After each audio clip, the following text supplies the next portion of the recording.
زبان کی تعریف، زبان اور بولی میں فرق۔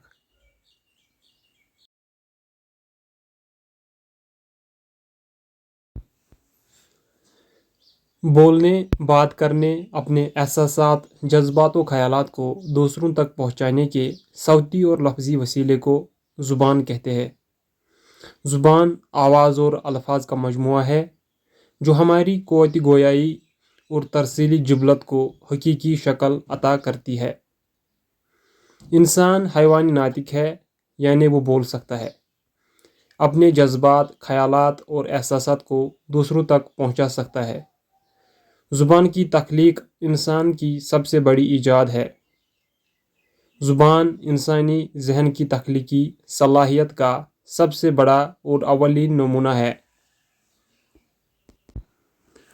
زبان اور بولی کے فرق کو ہم آسانی سے سمجھ سکتے ہیں۔ زبان کا دائرہ وسیع ہوتا ہے اور بولی کا محدود ہوتا ہے۔ زبان کے بولنے والوں کی تعداد دور دور تک پھیلی ہوتی ہے، جبکہ بولی بولنے والوں کے مخصوص جغرافیائی حدود ہوتے ہیں۔ اس بات کو ہم اس طرح بھی کہہ سکتے ہیں کہ ایک زبان کے علاقے میں کئی بولیاں بولی جا سکتی ہیں، لیکن ایک بولی والے علاقے میں کئی زبانیں نہیں ہو سکتی۔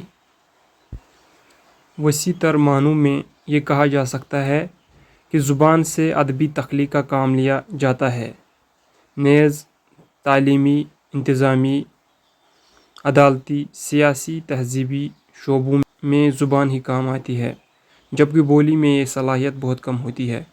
تاہم یہ ایک لسانی حقیقت ہے کہ زبانوں کی تشکیل میں بولیوں کی بڑی اہمیت ہے۔ تغیرات زمانہ سے بعض بولیاں زبانوں کی شکل اختیار کر لیتی ہیں اور کبھی زبانیں بولی تک محدود ہو کر رہ جاتی ہیں۔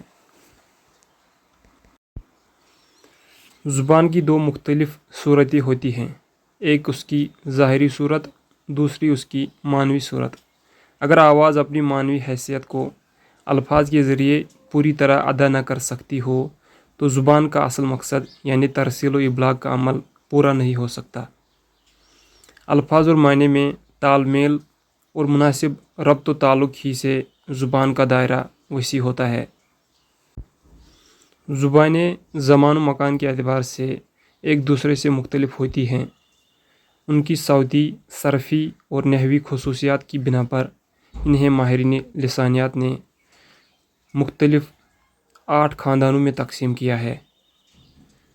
نمبر 1 سامی، دوم ہند چینی، سوم دراوڑی، چہارم منڈا، پنجم افریقہ کی بانتو، ششم امریکی، ہفتم ملائی، ہشتم ہند یورپی۔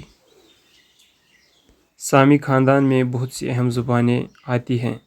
عربی اور عبرانی اسی سے نکلی ہیں۔ دراوڑی سے ہندوستان کی بہت سی اہم زبانوں کا سلسلہ ملتا ہے۔ یہ زبانیں جنوبی ہندوستان میں رائج ہیں۔ تامل، تیلگو، کنڑ اور ملیالم اسی کی مشہور شاخیں ہیں، لیکن اردو اور ہندی کا جس خاندان سے تعلق ہے وہ ہند یورپی ہے۔